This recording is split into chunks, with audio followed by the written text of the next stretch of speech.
welcome to Miniatures Rundown. I am Cody. I'm Kevin. Kevin is joining us today for another special dwarf episode.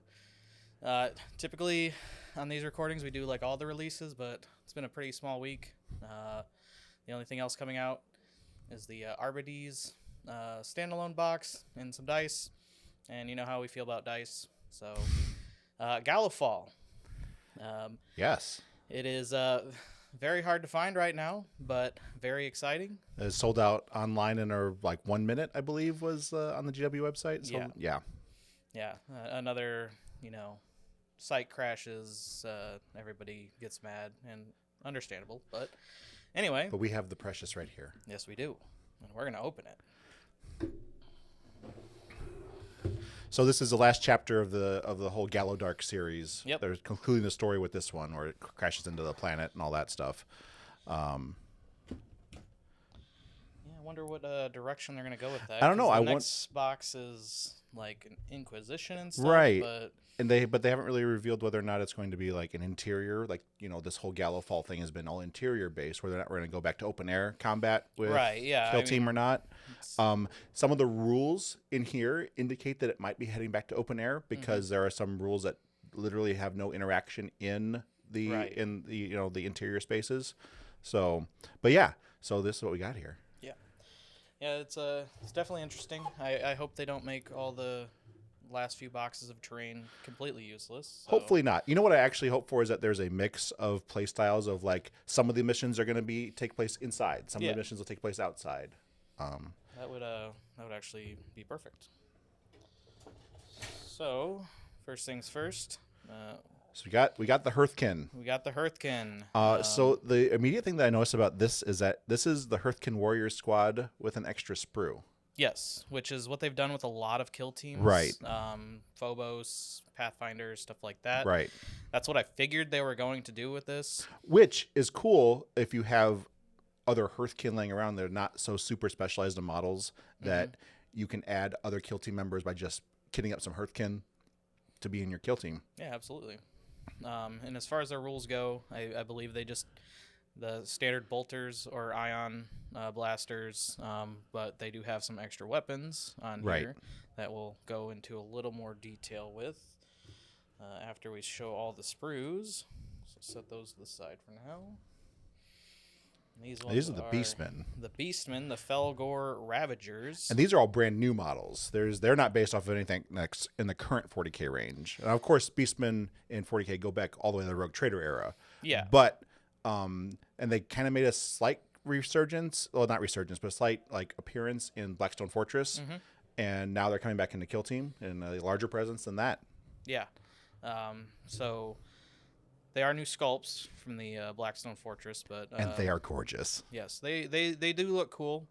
My thing is, I'm all about dwarves as well. I don't Rock know and what stone. Precisely for Carl.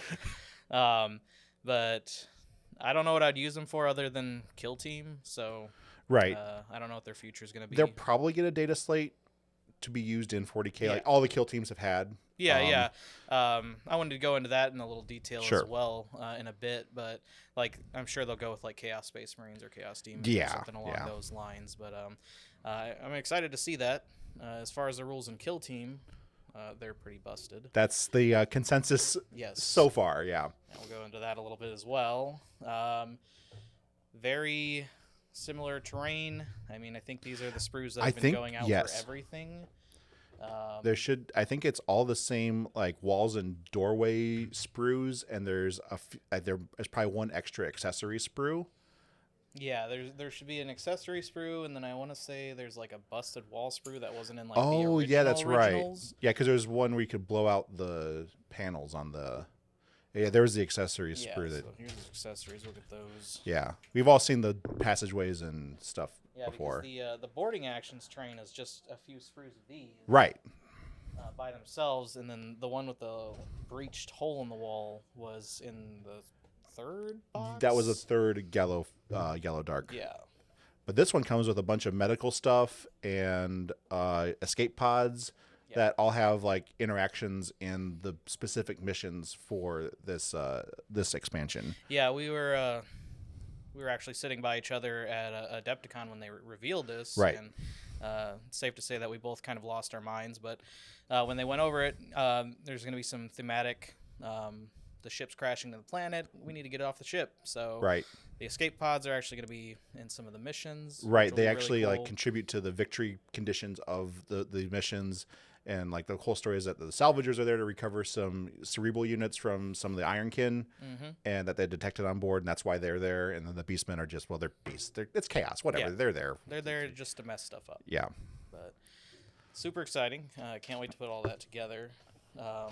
But jump into some of the rules for him. Yeah. You said you already have the Hearthkyn memorized, so I'll let you start bolting those off. So to give a general overview of the Hearthkyn, they're tough.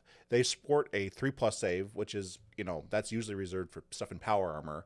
And if you're familiar with the 40k analog, of course, like, that they have a 4-up armor save in 40k.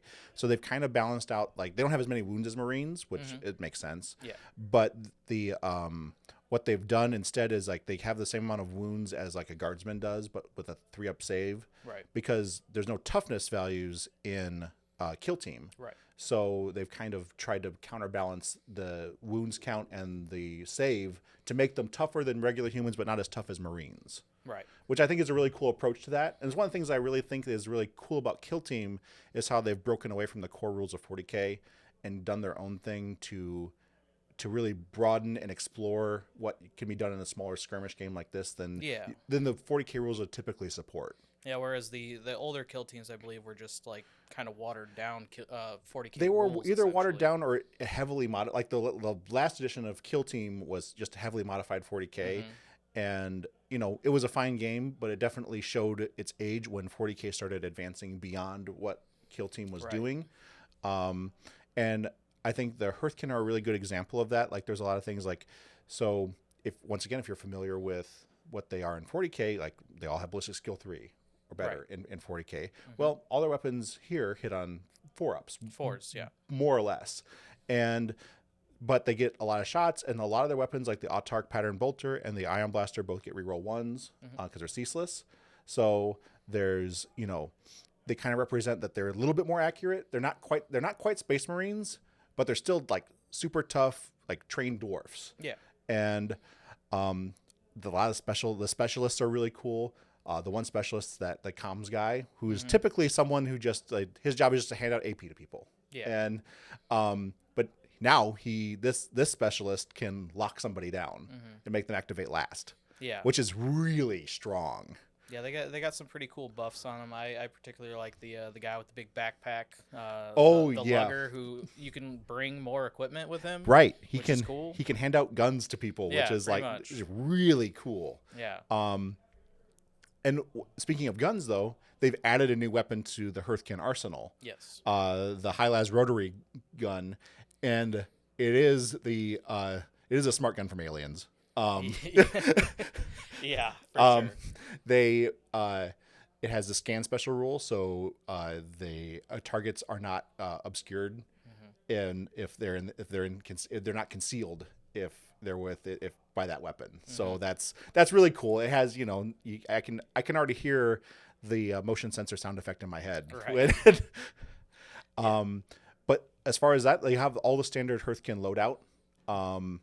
They have the plasma beamer, which is really strong in Killteam because it does mortal wounds on stuff that it passes across, and friend or foe. So don't get in the way. And of course, how they've handled the grudge token ability, I think, is really cool. Like they've taken that idea from the 40k side of things and ported it over. Yeah, and the being able to just retain hits as crits with grudge tokens, depending on how many grudge tokens something has.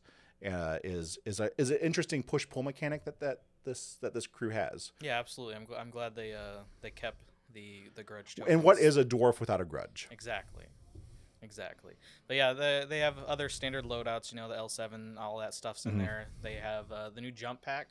Yes. Which, I'm really interested in that one for a different reason, is because another thing is all kill teams get translated into 40k at some point. Right. Now, we are at a weird point in time. I was just talking with Josh a little bit about this earlier, is he doesn't think that they would my theory is that they would just update the warriors. Oh, okay. With new weapons. I don't know if they're going to get their own like actual like slot as a troop unit. Okay. Because it might be a little weird because again, they only really got the high-las rotary handheld version. Right. And the jump pack, which is I don't know how they would handle that. Right. So there may be a test to see if like there would be a jump unit in 40K. Yeah. That like I'm hoping that they come out with 5 of these guys as a unit, right? And just have like a forward deploy type troop, right? Which would be really cool. But my theory is that they're just gonna make them warriors, but give them an extra weapon, and then I don't know. I'm baffled on how they're gonna handle the jump pack. I'm willing to bet that the high-las rotary is going to become a standard kit. Yeah, for when the new codex eventually comes out for Votann. Yeah. But to talk about the jump guy a little bit more, I think that the thing that's interesting and why it said that perhaps this is leading into a more open air version of Killteam in the next whatever chapter of this is that the jump one has rules that don't have any interaction with the current Gallowdark setting, right? Which is like it can jump onto a piece of terrain that has vantage point and drop a grapple down for others to climb up. Oh, okay. Yeah. And so, which has obviously no use in. Yeah, I mean, it could go back to like some of the older editions if you're still playing on like Killzone Shalnath or something like that. But yeah, that's really interesting to think about. Like I figured they'd go somewhat open with the next edition because unless it's like a Acadia level of destruction when the ship crashes into it, they're going to be on the ground somewhere, right? So yeah, they'll be on the ground, and they'll probably be like, it'd be cool if like it crashed into a hive. So like you could have like Zone Mortalis style hive fighting, and stuff that happens on the surface and like manufactorums and whatnot, or chapels and stuff like that. Absolutely. I think that could be really cool thing to explore with an inside outside factor. Maybe some hybrids of both, but oh yeah, super exciting either way. I'm just glad that they finally got a kill team too. Me too. I mean, I was, that's one thing. Kill Team is a game that I want to play a whole lot more. And the only thing that was keeping me back was there was no dwarves. Yeah. And now there's dwarves. Yeah, like I figured they would have came a lot earlier than this because when you look at their regular sprue, like they're kind of already built like a kill team. Like they have a medic, they have a sniper, they have heavy weapons. So I don't mind that they waited this long because we got some cool stuff out of it. Right. Instead of just saying like, hey, this is a kill team as well. Like I'm glad that they did it this way. Right. I'd rather than just be like a white dwarf update. Yeah. Exactly. Which I mean, they might also get one of those at some point too. Yeah, you never know. So we got goats. Lesser exciting, at least in our opinion, for us. I mean, look at the beards. I mean, clearly. What'd you expect? Yeah. They are a little more one-dimensional than super aggressive. The dwarves. Yeah, they are get into melee range and they are gonna punch you. Right. They all have pistols as far as I know. The leader gets a plasma pistol, which is a little bit interesting. Right. So overcharge it and blow them up because funny thing about these guys is I'm sure you guys have heard about it on the internet somewhere. These guys are seeming to be a little bit busted.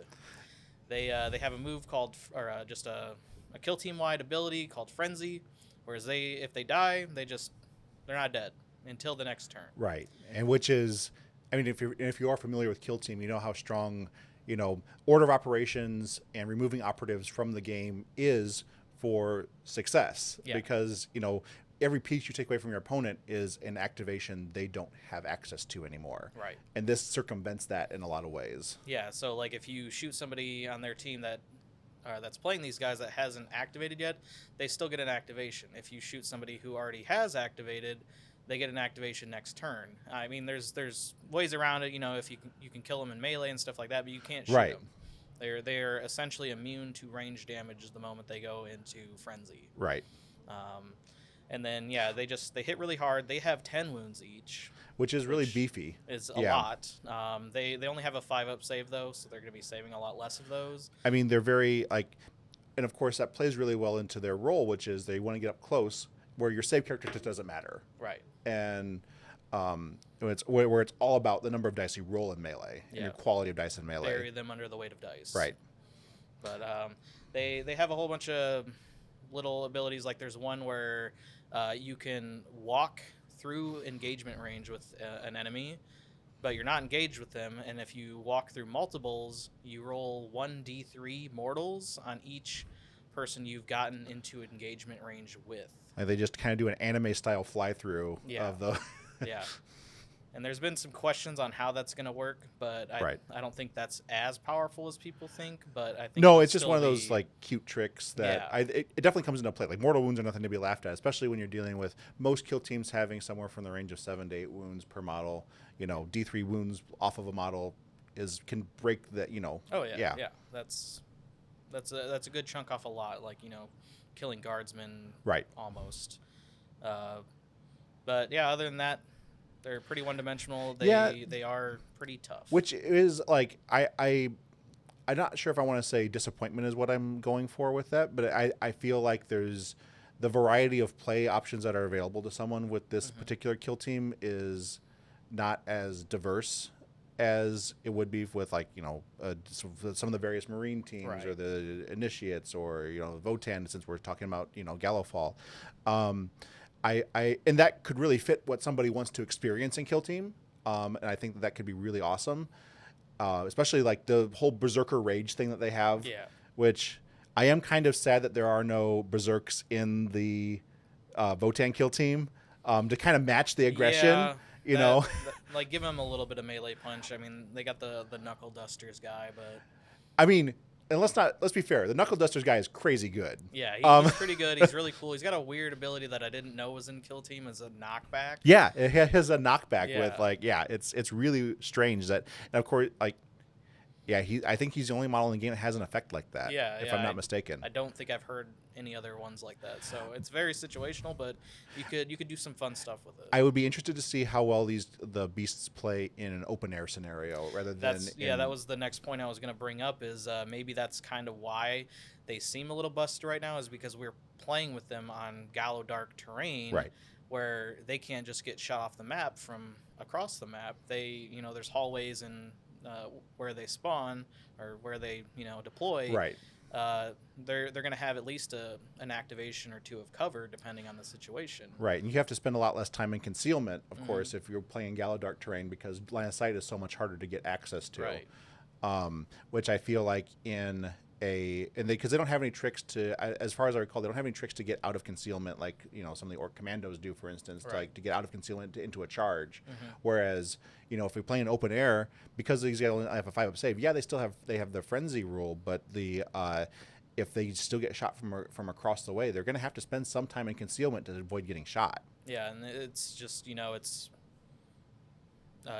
again, depending on the situation, they have another activation, but they still might not be able to get into engagement range. And then even then, if you have a team that's also got some decent melee on it, that frenzy is kind of squishy. So they might have to play a little bit more reserved in an open air scenario, because you really can't afford to just go all out and just take a bunch of hits. 10 wounds is great, but it doesn't go so far on a 5-up save. Yeah, for sure.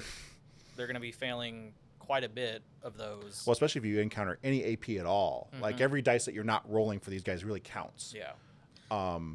So I'd be interested to see how that translates, because right now, of course, everyone's playing in the Gallowdark terrain. Right.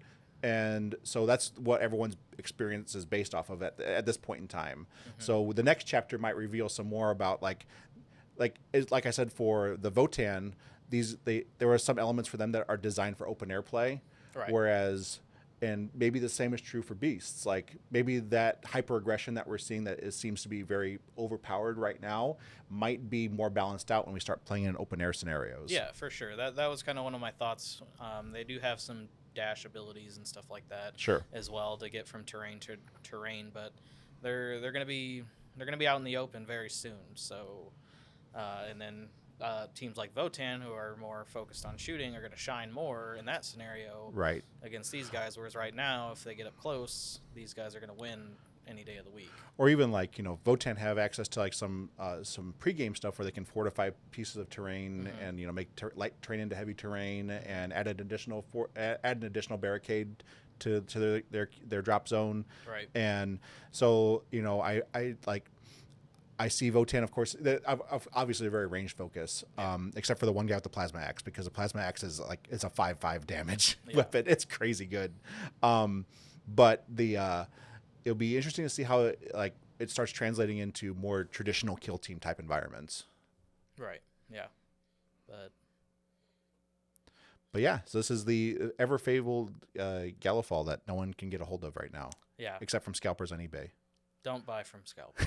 It just makes the problem worse, guys. Yeah, just wait a couple months if you actually can't find a box. But I mean, there are plenty of websites popping up that are doing pre-orders on their restocks. Right. I know our shop here in town, like we have a restock coming soon. Don't buy from scalpers. Just that's a PSA. Yeah, please, please do not buy from scalpers. But other than that, yeah, just translating into 40K. I'm excited to see where that goes. Right. Especially I don't think we'll see anything soon, just with the transitions to 9th and 10th. But it's safe to say that these guys are just going to be up in your face punching. Right. In 40K, and then I think we'll just see an expansion to what the Hearth can have available. I think it's just gonna, that's kind of what I was going. Instead of their current weapons, they just add the high las rotary on there. I don't know what they're gonna do with the jump pack, and I mean the other guys can just look like other Hearthkyn. I mean, don't really have to have their abilities. The lugger guy easily passes for a medic, right? And yeah, same backpack concept, just a little bit bigger. Right, and the scanner and the comms guy are already part of the Hearthkyn. Yeah, exactly. So it's they're then the punch guy. He could be I guess he could be a Thane. I don't know. There's all kinds of things you could do with it. I expect that we'll see Beastmen of some form, whether it's this kill team specifically or not, in the Chaos Codex. Yeah, absolutely.